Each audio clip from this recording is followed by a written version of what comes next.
So, welcome to everyone to our webinar on how to keep your team happy and engaged while you grow. Nic will talk us through this important topic and will be available for questions at the end, but also I think you're happy to take questions throughout, aren't you, Nic? I am, yeah. And I will pass over to you, Nic. Thanks very much indeed.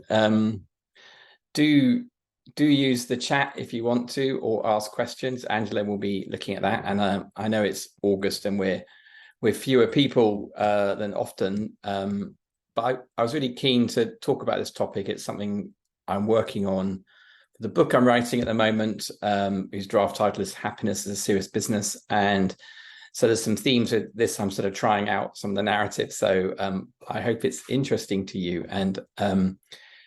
And if you've got a question as we go along, then just put it in the chat or Q&A, and Angela, just interrupt me, because when I'm sharing the screen, I can't see the chat space so easily. So that'd be really helpful.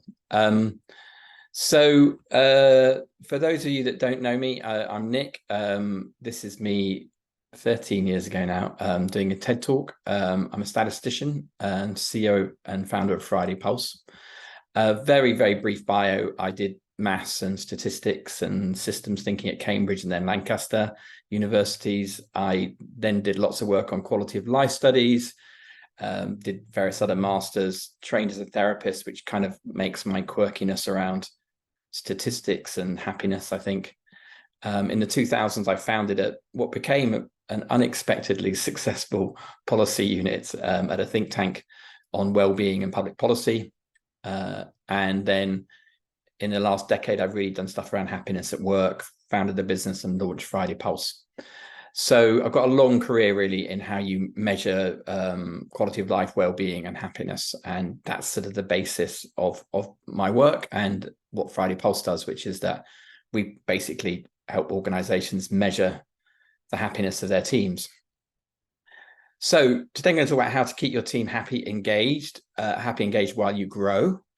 And the first thing is that I have some data from a while back now where I asked people in different organizations whether their companies were growing or weren't, and could look at that compared to their happiness. And the thing to say, firstly, is that growing isn't necessarily unhappy. It doesn't have to be unhappy at all. So this is the data.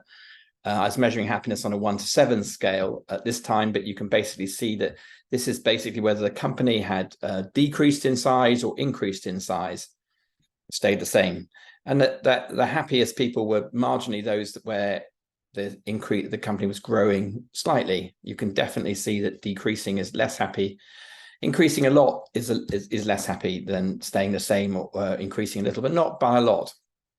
So there probably are some growing pains there, but it doesn't necessarily have to be, and you can manage that process. So in a way, that's quite optimistic. And obviously, it's worse to decrease. And I think probably what's even the worst is growing rapidly decreasing, which is what some scale-ups get into. A lot of investment, growth, paring back, and that's an uncomfortable process for certain. There's a book I've been reading called Scaling People by Claire Hugh Johnson, and she started at Google. She was always working in the people side, and she was in Google as it grew from 2,000 employees to over 50,000. She worked in Gmail. She worked in first self-driving car units, but she was always working on the people side of the business. And then she left Google in 2014 and became COO at Stripe. And during her time at Stripe, is growing from 160 employees to 7,000. So this woman has a lot of experience about scaling, about how to put in systems for scaling. This book's just literally come out, I think actually end of last year. I've only read it this year. Saw it reviewed in The Economist. And in the intro, she quotes Picasso, and she says, it's a quote she really likes. She goes, "When art critics get together, they talk about form, structure, and meaning. When painters get together, they talk about where you can buy cheap turpentine." And she said her book is about the latter. It's about how you do it best. It is a big tome. It's almost like a textbook. It's got lots of working sheets in it. And I think if you are in a business and you're looking after people's side of one that's scaling, I think there's probably lots of interesting things in there for you. It's it's a very interesting book. She shares beliefs that I do, which is that human behavior is pretty universal. Obviously, we're all individuals, but there are themes and ways that we behave as humans that are relatively universal. And she says because of that, so is management. It's actually quite universal. And she talks a lot about processes, but she cautions, so she seems very smart about balance. She says that processes need to be kept to a minimum as you're expanding, because otherwise they just become tick box exercises. And you always need to remember that you want your people working on what their important job is, not just ticking the boxes of what they need to do for the processes that are involved. So she tries to keep processes to a minimum, but the ones that are most effective in there. In the book, she suggests that the main things for scaling are building a strong, self-aware, and actually talks about a mutually aware culture, which is it starts with self-awareness, but it builds out into mutual awareness about what's going on in teams, within individuals. That you need to hire for potential. So I'm not really going to talk about hiring. It's not my speciality, but she talks about always having a pipeline of candidates, interviewing people before there are roles. This is obviously if you're scaling and you're growing your business, because you're going to have roles come up. So find the people when they are ready rather than when the roles are. Otherwise, you create a lag. But she talked very much about hiring for potential rather than experience. That you can bring people into your way much more if you've got good systems. Should always provide feedback and support. She definitely goes into the category of sort of radical candor, and that basically you need to say the things that you think you can't, state the obvious even if it hasn't been stated, but you need to be challenging as well as supportive. Foster collaboration and communication is a key pillar for her. And then finally about embracing differences, inclusion, diversity, those are things because they bring different ideas into the pot. And these are not at all really different to what we talk about at Friday Pulse. She talks about it being intentional team development, whereas we talk about building happy and successful teams, but they're both intentional processes about how we do it, how we're taking care of creating creating a self-aware culture. So, a lot of what Friday Pulse is about bringing into awareness what's going on. And her book is very much in that way. She talks a lot of detail if you're into designing feedback processes, about how to do that. So there's a lot of very good stuff in this book. And as I say, it's very tied to what we talk about creating great teams. And I always say they're about being happy and successful. That's the point of great teams. So they are up in this quadrant. As a statistician, if I see two variables, I always want to make a 2x2 quadrant or see how they interrelate. This is obviously what to avoid: miserable teams.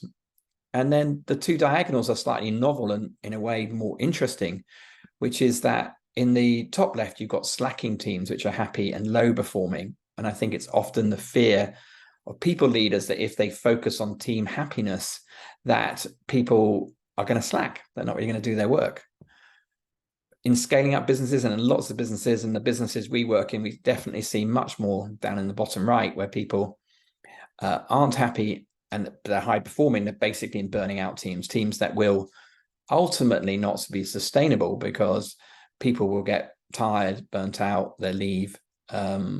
Whereas the aim for everybody really should be to get up in this top quadrant. That's really ultimately the only sustainable way to success, which is to build happy teams that people want to stay in, and that they're high performing. It's no good producing happy, low performing teams that go out of business very quickly. So very aligned with what Claire is saying in the book. But in her book, but also in other things, I'm going to go to some research about from Google. It's interesting that what are the leadership qualities in people that we need to support and develop. And these ideas come from a book called Work Rules by Laszlo Bock. He was the Google head of people operations for a decade, from 2006 to 16. And so he saw the company grow. Sorry, I haven't got data, but I think it grew from a few hundred engineers to tens of thousands of engineers. I think he was head of Gmail first of all, but again, he's been around in Google a long time and has written a really good book reflecting on that. And one of the key things that he did was to launch the Oxygen project. And at the time in 2008, in Google's relatively early days, they were very suspicious of managers. And the project Oxygen project was set up really to initially prove that managers don't matter.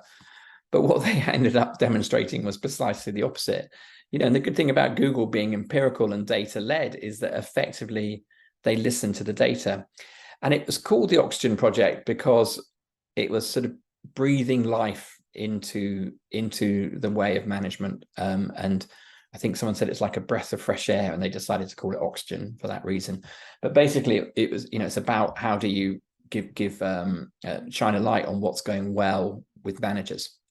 And the way that they did it was they analyzed every single manager hire that they had done since they were launched and they had the data. And they also, because they measured team performance really well, they were able to look at that about how the teams they led performed. And they also had data on happiness, or certainly team satisfaction, job satisfaction. I'm not quite sure exactly what their indicator was, but basically on people's emotional experience of their work. So very much tied to what we talk about, in that you need to have high performance and you need to be happy. And they were definitely looking at retention and other things like that. And what they did was, between that, was they managed to split the managers that they had into the ones in the top 25%, the middle 50%, and the bottom 25%.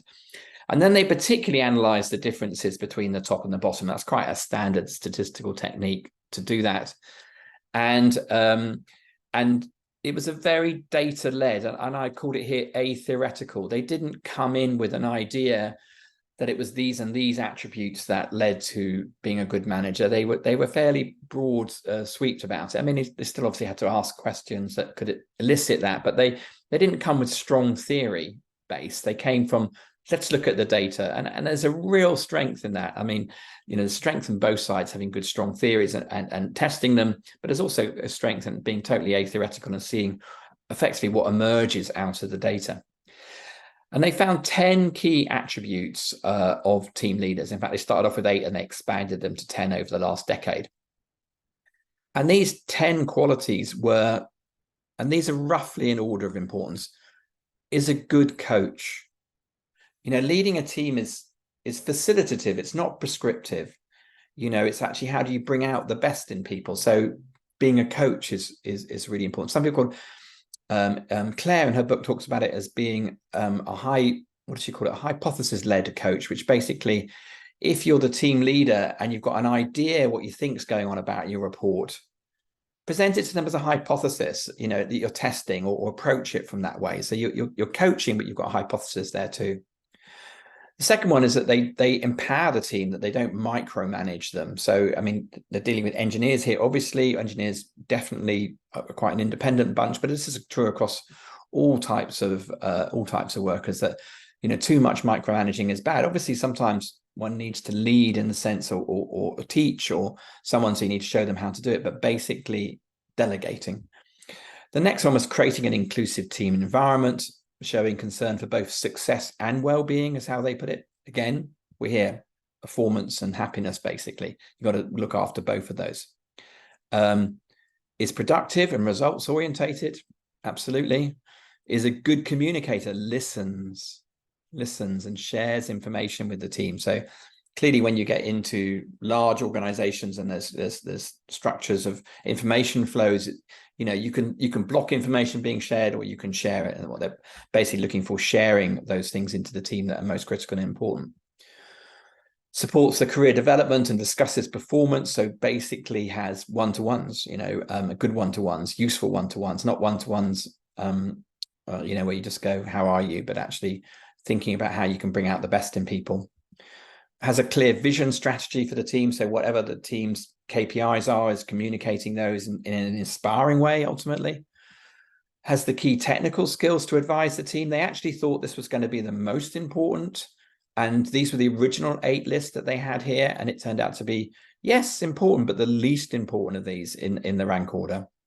And then they added 2 since, which are collaborates across Google, across any organization. How teams cooperate is very important, and is a strong decision maker, which I think they means basically the opposite of a procrastinator. I mean, a procrastinator as a leader is really frustrating, that if they don't make decisions, they delay them, they put them off. You know, sometimes it's right to delay decisions, but if you're always delaying decisions, always putting them off, then that's a very frustrating experience for people. Sometimes it can be called laissez-faire management, where you basically step right back and don't give guidance, and that can be very frustrating. It's probably one of the least helpful management styles there is. Being very absent, really. So those are the 10 qualities, and what's interesting about them is that at least these 7 are really people skills. Sometimes people skills are rather dismissively called soft skills, but these are essential skills for team leadership. And in fact, even the other ones, if you're going to give advice, you're going to have people skills. And if you're making decisions, you've got to have people skills about how they land. So all of them are actually people skills, but these are particularly what are traditionally called soft skills, but I prefer to call people skills or essential skills. They also very much, connects to the design of Friday Pulse. And in fact, all of this connects to the design of Friday Pulse. I talk very much about team happiness being very dynamic. And so created this model called the dynamic model of team happiness. So it puts happy teams at the heart of the model. This is what you're trying to build. But what they do is that happy teams are more successful. And these are what I call the 7 successes of happy teams. So better collaboration, more creativity, higher retention rates. They attract talent. There's less sickness, absence. There's higher productivity. And ultimately, organizations have increased share price. Now, it's a very dynamic model because basically happiness leads to success, but success also leads back to happiness. It's a dotted line because it's a weaker relationship. There's actually stronger drivers from happiness to success than from success to happiness, which, if you think about it, is a challenge to our orthodox model of happiness, which is work hard and you will be happy. This is saying be happy and you'll do well. Create, if you're doing these things with your happiness, being highly functional about it. So there is what's called basically a virtuous cycle here of happiness leading to success, leading back to happiness. It's very fluid. On the left of the diagrams, we draw the drivers. What are the key drivers? And this is what's going to particularly connect back to that Google work, but we talk about them as being connect, be fair, empower, challenge, inspire. These big 5 positive actions that need to happen in teams and across organizations that is going to drive happiness and ultimately success. Again, feedback loop, because happy teams find it easier to connect and treat each other fairly, empower people, challenge them in a positive, constructive way, and inspiring them. So they all connect together. And as you can see, the energy is basically flowing through the arrows. That's why it's very, very dynamic. And in a growing company, there'll not only be the dynamic this way, there'll be the dynamic in the whole system expanding as well. So you can go back to those Google things and there's attributes and the 5 ways. So Google were looking very much at, say the attributes, the skills of the team leader. And we frame it more in what's happening in the dynamic of the team. So, the connections, the fairness, the empowering, the challenging, inspiring. But these obviously link. If you look at the connect, then, obviously being a good coach, being a good communicator, collaborating is all about connect. If you look at be fair, it's about creating an inclusive environment. Again, a good communicator. Probably a strong decision maker is about fairness, because actually, if you're a weak decision maker, you tend to sort of make decisions on the hoof more, which can feel unfair. You're not transparent with them. So, being transparent, certain decision makers about being fair and explaining it. Even if you get things wrong, explaining your reasoning makes everyone understand why it's happened. Empowering, good coach again, but empowers the team, doesn't micromanage. Also, it has the skills, so you can, you have the respect from the team. You can do that. There's probably all sorts of other ways that empowering is linked there. Challenge, showing concern for success, I've highlighted, but productive, supports career development, discusses performance. Again, strong decision maker, I think, is important for challenge. And inspire, having a clear vision, good communicator, again, decision making, basically, leading the way. I mean, leadership is a little different than management in the sense that management is sort of like, given a set of circumstances, how do you make it all work really well together? How do you get the best out of people? Leadership's a little bit more, right, here's our vision, here we're going for it. We can see new ways of doing things. I mean, you can be a manager and a leader for certain. And that's the best team leader you can get if they can do both of those things. So there's a lot of connections across between them. And we're talking about the same thing, just from slightly different angles. As I say, we frame ours as positive actions, and Google are framing theirs as attributes. Again, interesting that Google is atheoretical, we're more theoretical led in a sense.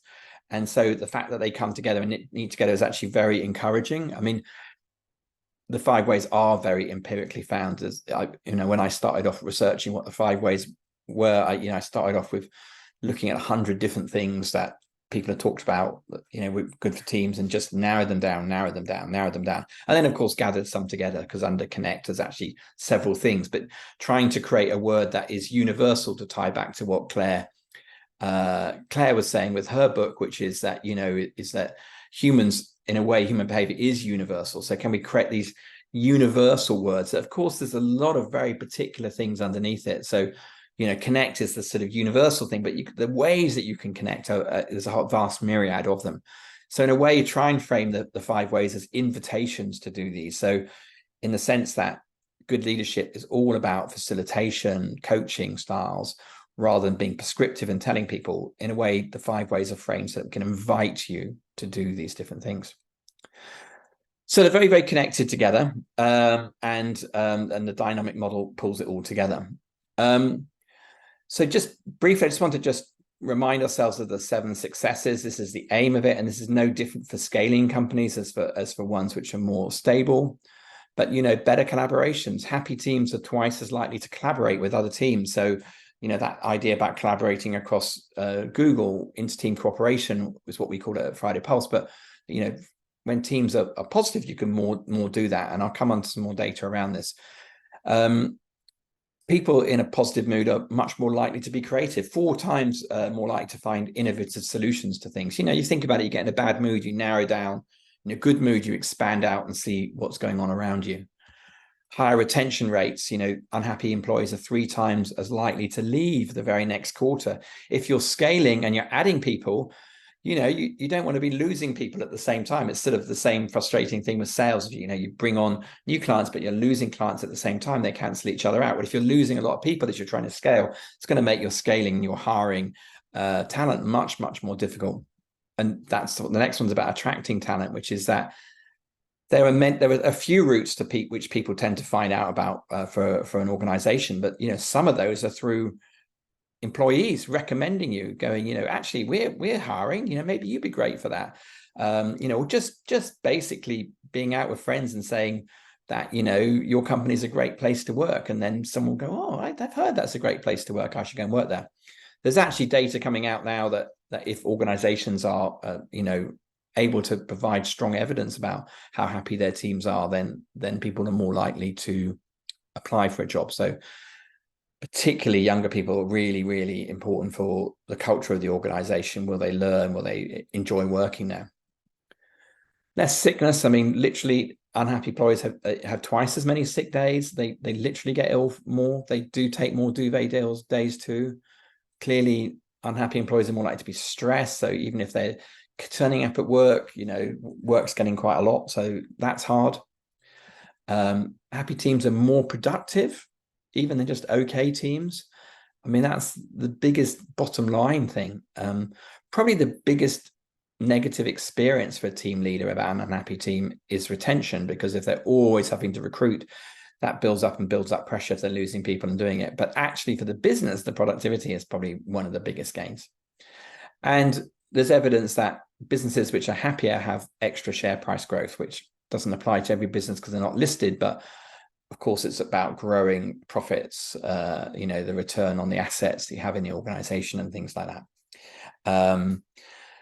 So there's a lot lot of ways that happy teams are more successful. And of course, they're going to help you scale more. You know, if you go back to Claire's list, you know, it's about collaboration, intentional teams, creativity. Those were all there in her sort of list of things that really needed to happen. And that's what I went back to. Sorry, I forgot to go back to that slide. But you know, this idea of fostering collaboration being so important to her. And collaboration, I think, is probably one of the key things that happiness helps us do, and positivity. But it was also actually just a kind of superpower for humans.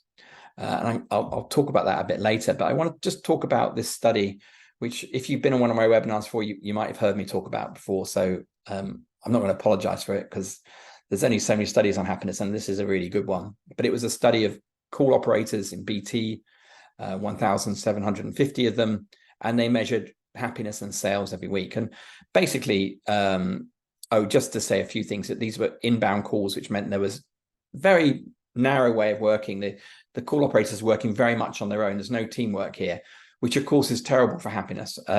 But it's really good for measurement, because you haven't got all those interrelationships between people that you've got to hold for in your statistics. So it makes for a really clean research study. And what they showed, were they were asking people, how happy were you this week? And they showed that happier salespeople sold more, 13% more, which is a chunky effect, but actually smaller than we tend to see when there's collaboration and teamwork. In fact, much smaller.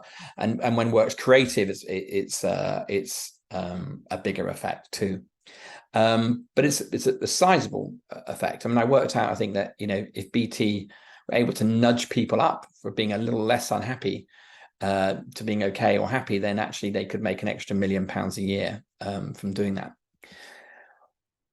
But so the call operators sold more, and they sold more when they became happy, as well as just comparing the happy and the unhappy. But why did they do that? What actually happened? And they were able to unpick that. And this is where the collaboration comes in. But they were looking at the types of call people made. So happy operators fulfilled their schedule more completely. They worked faster, but they also had better quality calls.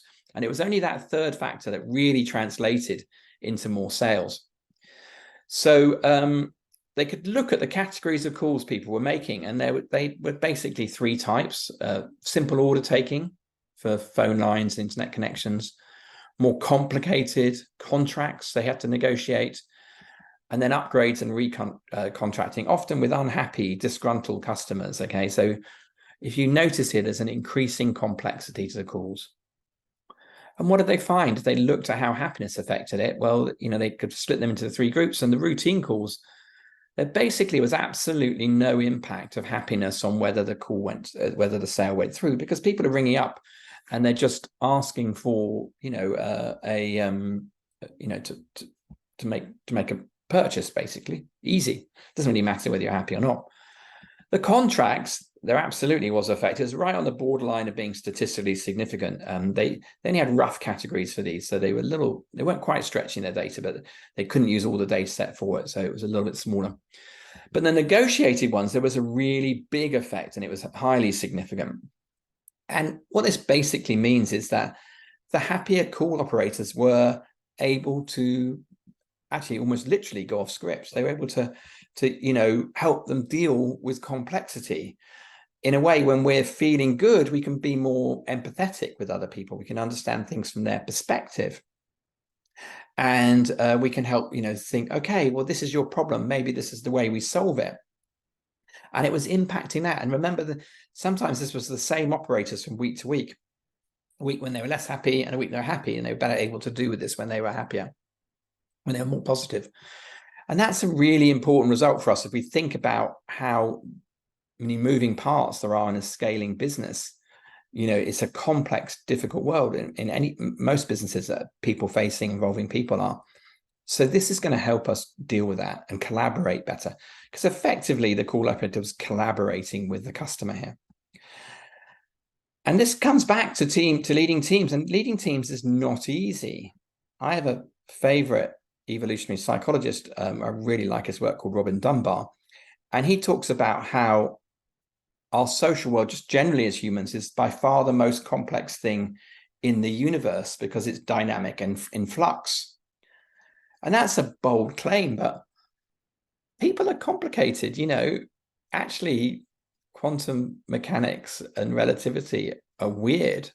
but they're actually highly predictable when you understand them. People are never predictable. We never know what's going on. It's very difficult to, sometimes we don't even know what we're going to do, let alone what someone else is going to do. So it's very demanding in terms of brain functioning to deal with relationships. And the way I often think about this is, I'd hazard a guess for everybody on this webinar that your most difficult experience in life has been relational, about your relationships. And so leading a team is not easy because you're leading a network of relationships, and they quickly become complicated. So if there's 2 people, there's only 1 relationship. There's 3 people, there's 3 relationships there. And when you get to 10 people, there's 45 different relationships there. So you've not only got the complexity of more relationships, but you've got more and more relationships as you go up. It's so it becomes more and more complicated. So in ultimately, I'm going to say size matters, and this is a really good indication of it. This is just a picture I found on the internet of Shakespearean actors. But Shakespeare was clearly a brilliant playwright, but also, I would say, psychologically very aware, because in all of his plays, across all of his plays, the maximum number of people in one conversation on stage at the same time is 4. And the reason is that we can only hold 4 other people in mind at one time. It's something that's called mentalizing, our ability to, sometimes called a pre-empathy step, but it's our ability to put ourselves in someone else's shoes, to see it from their perspective, to hypothesize about what's going on with them. So if someone's got hunched shoulders, we get that they're grumpy. We put ourselves into that we read their body language and we put themselves into our shoes. We can understand that somebody misunderstands something. And this is very important. It's very, very crucial as for trust. It's the very foundation of trust is mentalizing. Because when you really unpick trust, it's basically a sentence like this. I understand that when you intend to do something, you really mean it. And I'm underlying each of that. And that's a third order mentalizing process, because I've got to understand that when you say something, you intend to do something, you really mean it. And I think this is why trust is hard to build, because there's a lot of mental processing that has to go on to trust somebody. And it's why it takes time to build, and it's why it's very quick to be shattered. And of course, trust, psychological safety, Amy Edmondson would call it, but basically feeling safe and trusting in a group is really, really important to that team gelling, to that team being able to stretch itself, to have new ideas, to be creative. Because if you don't have trust, you don't share anything, you don't do it. So this ability to do that is very, very important. And it's really, really important to understand that there are scaling issues around trust. There are scaling issues around relationships. And it really comes down to the size of our brain. So Robin Dunbar's studied a lot of primates and humans. And if you look at the chimp brain on the left and the human brain on the right, well, firstly, the chimp brain is smaller, but size isn't everything with brains. A blue whale's brain is much bigger than ours, but most of that is about, processing bodily functions. I mean, clearly has intelligence too. We don't know if how conscious they are or how reflective that consciousness is, but the way in primates we know is it's the ratio of what's called the prefrontal cortex, the neocortex, so that's the purple part in this thing, to the rest of the brain. And you can probably see this visually, but the chimp has a lower ratio and the humans has a higher ratio. And basically he's able to draw these graphs and predict on going up the top is the mean group size or troop size of our primate cousins. And what his model predicted over here, if my pointer will work over here, is that the size of a human group will be about 150 by drawing on these lines of apes. Apes are slightly different than monks with their than monkeys, not monks. Monks are very self-aware. There's actually a very good study on monks and their brain functioning, but it's not in this talk. It's called the social brain hypothesis, which is basically our brains are socially wired so we can solve problems together. That basically collaboration is our superpower.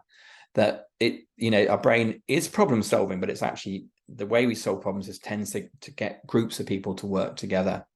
And as I said, the Dunbar number emerges out of that. And Robin Dunbar's written a book called Friends, and in it he talks about friendship circles, basically different levels of intimacy that we have with friends. So we have one or two people that we're very intimate with, we share anything with. I mean, it's one or two. Women tend to have two. They tend to have a partner and a very bestie. Men tend to have one. But then you go to your very close friends. I mean, the terminology here is, I'm never quite sure what a best friend is and a close friend, but the way Robin Dunbar uses it is that there's 5 close friends, which you're more intimate to. Then you've got your best friends, good friends, and then, you've got friends. So you've got 1 or 2 people you would share anything with. You've got 5 virtually anything with. Your 15 best friends that you really love, your good friends, and then your friends. And there's sort of circles.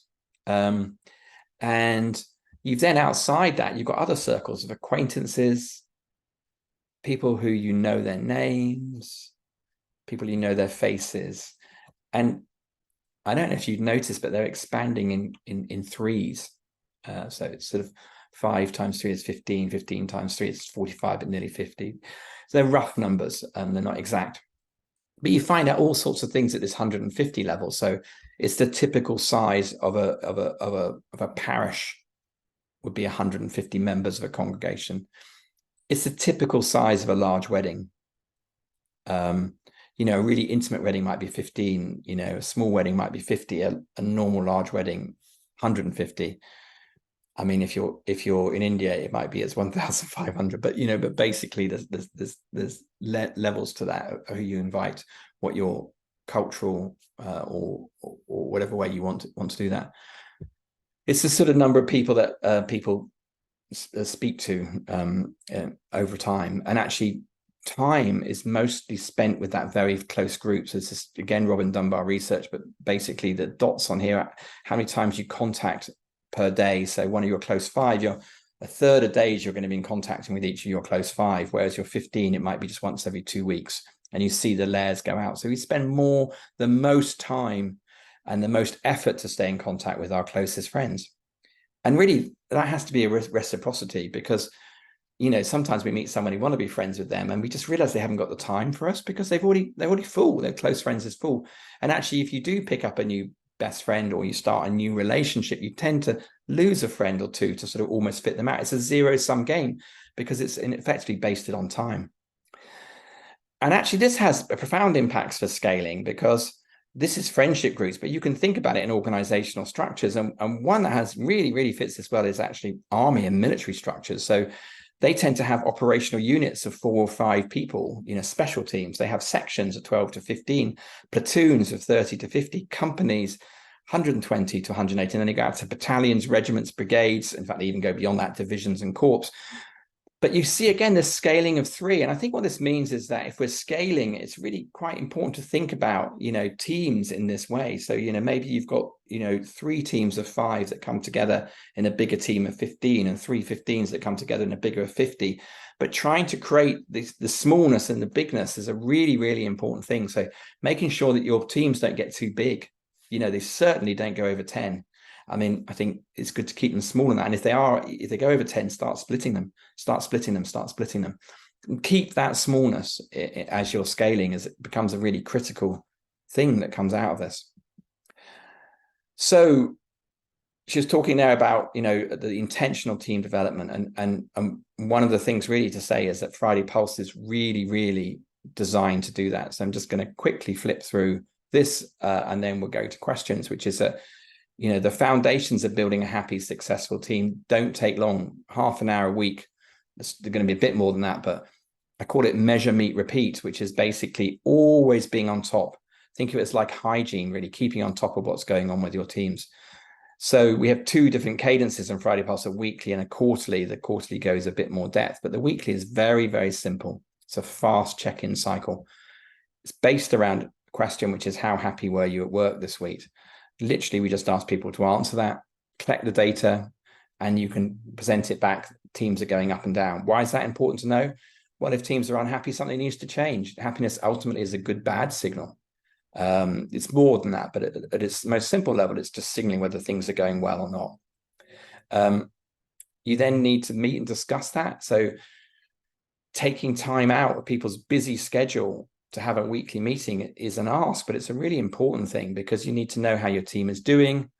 You need to know what's going well in your teams, build on that, celebrate that, understand and tackle anything that people are stuck on and they're frustrated with. Basically, it's friction and flow. Just picking up on that, getting rid of friction, eliminating friction, enabling flow. It's a great investment of time. People often say, I haven't got the time, but actually it creates time in a way, because it creates, problems building up. So you're just pushing things into the future if you don't deal with it. We create a presentation mode to make it really easy. So that's the first cycle: measure, meet, repeat. So, every week, just asking people how they are. Friday Pulse does this very formally. You can do this in your teams informally. Do a check-in every week about how people are doing. Take the time to do that. Those bonds are really important in your team. That's what's going to build resilience, support systems, and trust. Actually, trust, because if we get to know people better, we trust them more. And it will build week by week. This is real data from one team using Friday Pulse, and presumably doing other things too. But basically, this guy was appointed to turn around a team, and he does over 6 months, gets it up into the right zone, which is being mainly in the green, sometimes in the yellow. We also have a second cycle, quarterly deeper dive, a sort of checkup. So it's looking under the bonnet rather than just looking at the fuel tank in a way. And that's again a measure, meet, repeat. It's a longer questionnaire, not very long, still 5 minutes. Basically, they're built around the 5 ways that I showed you of connect, be fair, empower, challenge, inspire. 15 questions. And that's just showing them a different way. And you look at those results, setting aside some time to look at the results together, asking people what you're surprised by. A coaching style is asking questions. Even if you've got a hypothesis, you're asking questions. You're trying to coax things out of people rather than telling them what to do. So, what are you surprised by the results? What are your strengths? What are your challenges? Brainstorming ideas about it. And so the cycle of measure, meet, repeat is going a slower quarterly cycle, but it's the same thing. And you can think about this in terms of one-to-ones as well. Don't necessarily need to measure, but your one-to-ones need to be regular. You need to be meeting regularly for your one-to-ones and repeating them, and getting in a cadence, in a rhythm which you commit to, and stay with it. So ultimately, the aim is to create happy and successful teams. That's what the aim is.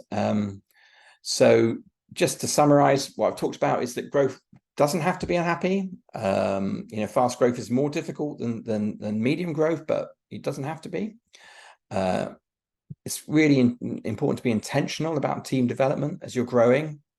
That's what Claire Hughes Johnson was talking about. There are certain attributes that Google have found are really important for leading great teams. And they all map onto Friday Pulse's dynamic model and the 5 ways. Happiness really supports collaboration, and we need a lot of collaboration. We need that agility, that ability to adapt, respond to what's going on in the moment, to be flexible. Mentalizing, the ability to build relationships, to put ourselves in other shoes, has real physical limits, and that impacts how we scale. So thinking about how we create smallness and the bigness comes out of that. And then Friday Pulse can help keep on top of all of those things. So those were my ideas around scaling. As I said, I'm working on some of those in my book at the moment. And so it's interesting to try out some narratives. And I'd be very happy to answer any questions or reflections that people have on it. And I hope it was helpful.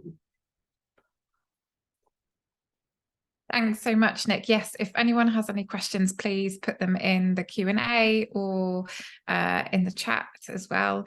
And I'd really love to know, Nic, while we wait for other people to ask questions, do you have any advice for scaling companies if they already know that people are a bit unhappy, but they're a growing company? What would you suggest particularly for them?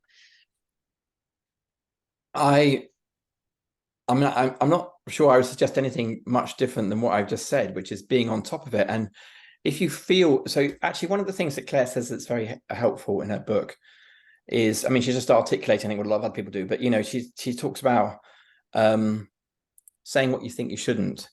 And so if you notice that people are unhappy, I think often we can be avoidant of that because it sort of feels a bit difficult. And I think it's one of the reasons why sometimes people are a bit nervous about using something like Friday Pulse. They're really worried what they're going to find underneath there. But I think we all know that in the dark, things fester and they get worse and they rot, you know. I mean, yes, sometimes problems go away, but often they grow and they get worse. And so avoiding them is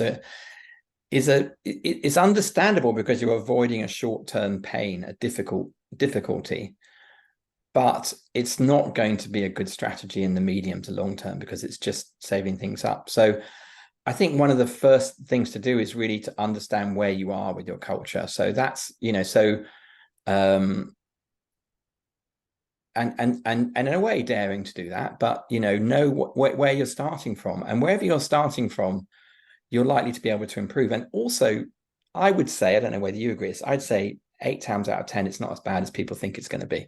You know, there's good spots in the organization. Yeah. So, you know, you've often got organizations which, you know, that there's areas that are doing well and there are areas that aren't. Sometimes that's to do with the business function, you know, and it's a difficult, challenging part. Like, you know, we have some clients that have shift work, and night shifts are less happy than day shifts. I mean, it doesn't seem a rocket science to think that, but you know, some of it is about the leadership. And so if you've got units which are relatively similar and they've got quite different scores, try and learn from what's going well. And nobody sets out to be a bad manager. I don't think, like, none of us set out to be a bad parent. I think sometimes we could be less good than we want to be. But you know, you can learn these skills. I mean, Google have shown really systematically that, you know, if a team leader goes on their coaching course, their coaching scores go up. I'm saying off the top of my head, but I think it's by 13%. You know, 13% more people approve of their coaching skills. I think it is. I'd have to look right into the detail, but basically they see an improvement. And that's, you know, so you can teach these skills. They're very learnable people skills. You know, how you ask an open question, how you listen, you know, to people, are really, really important. Yeah. Definitely. Thank you. And Victoria has asked, do you have any advice on creating high engagement when the team is working 100% remotely? So 100% remote team. So I was looking at some data the other day. I think 40% of tech teams are now, or tech workers are fully remote. And obviously people have gone fully remote over the last few years. I think you have to be more intentional. So there are some things which, if we're in the same room as people, we kind of just do naturally. And so, you know, you can call it a water cooler moment or whatever, but you just talk to people. I mean, you know this because we work together one day a week, and you always say it's so nice when I'm with Rich, who's our CTO, because I just lean over and ask him something. It's just so much easier than doing it. So there are things that become easier when you're in the same room. So to do them not in the same room, you have to be more intentional. And I think, and that means that you probably, and also you might have people who are fully remote and they're quite introvert, and so they actually quite like not speaking to people. That actually is a self-limiting strategy. Not, you know, they don't mean to. So I think we have to sort of like challenge them a bit to actually come to team meetings, to say things in team meetings. So I mean, what I would do in our team meetings is we'd always try and get everyone to speak, won't we? And we'd always involve everybody. And I think doing things which are sort of icebreakers or check-ins where everybody speaks, the introverts as well as the extroverts, because extroverts like me find it very easy to speak.